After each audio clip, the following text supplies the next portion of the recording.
Prvo ćemo napraviti fil za ovu fantastičnu gibanicu. Kao što vidite, ja sam ovde razbila 3 cela jajeta. Dodat ću 120 g otopljenog putera i 80 ml biljnog ulja. Sipat ću 200 ml jogurta i 200 ml vode. Posolit ću, ja ću staviti 1 kafenu kašičicu, sipat ću 1 kesicu praška za pecivo, ova kesica ima 10 g. I sada ću sve fino ovo izmešati.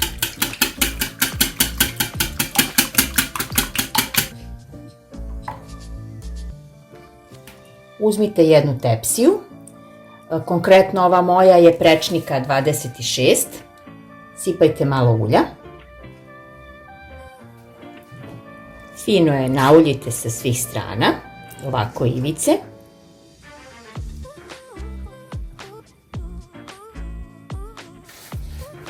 pa poređajte kore, evo na ovaj način.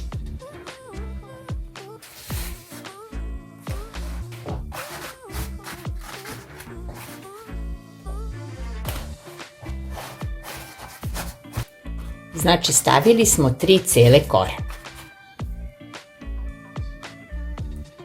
Sada sipajte pripremljen fil.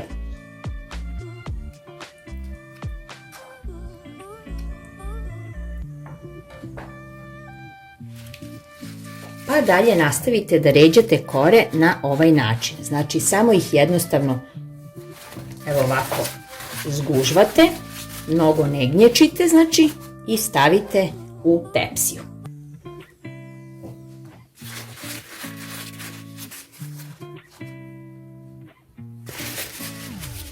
Ovde stavljam, znači, 4 kore. Sada ću ih ponovo preliti.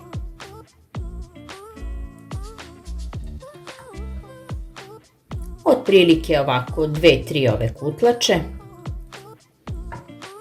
To ćete vi joj sami proceniti. Evo ja sam stavila 3. Sada stavite sir po izboru. Ja ovdje imam neki krem sir, a vi naravno možete staviti i neki tvrdi stari sir ili koji vam se trenutno nađe u kući. Ovako svuda ga lepo rasporedite. Pa dodajte sitno naseckan mladi luk. Ja ću ovdje koristiti ovaj zeleni deo. Ponovit ćemo postupak sa korama.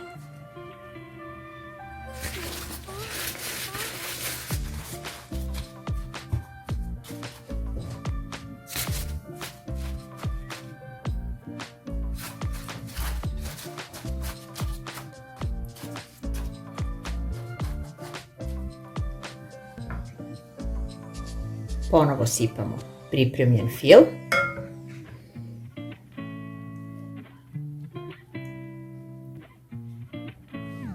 Stavite svuda još malo sira.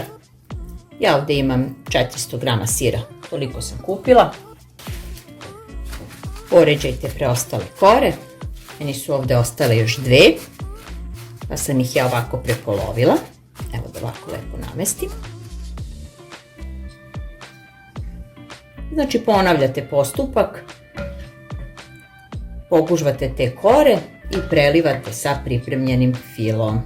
Stvarno ovo baš ide brzo i ovo je sjajna ideja za jedan onako odličan brz doručak ili jednu fantastičnu večeru na brzinu, što bi rekli ljudi. Eto tako, ostavite malo fil, treba će vam za kraj. Sada lepo ove krajeve sa strane preklopite. Od gore prelite sa još malo fila. Možete da stavite semenke po izboru. Ja ću naravno ovaj put staviti susam, njega najviše volim.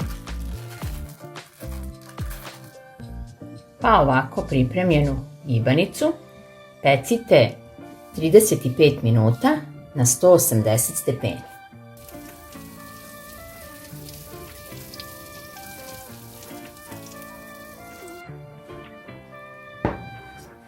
Pogledajte vi ljudi kako je ona dobro ispala. A tek što miriše i što je meka, pogledajte vi kako nož to seče. Pa prosto kao duša. I diše i miriše. Ja se nadam da vam se dopao ovaj recept.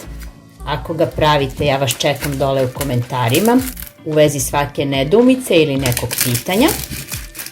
Podelite ga sa svojim prijateljima, podelite ovaj recept da ga i drugi vide. Ako se niste prijavili na moj kanal, to možete učiniti sada. Ja vas sve puno pozdravljam, vidimo se i čujemo u nekom novom video receptu. Ćao!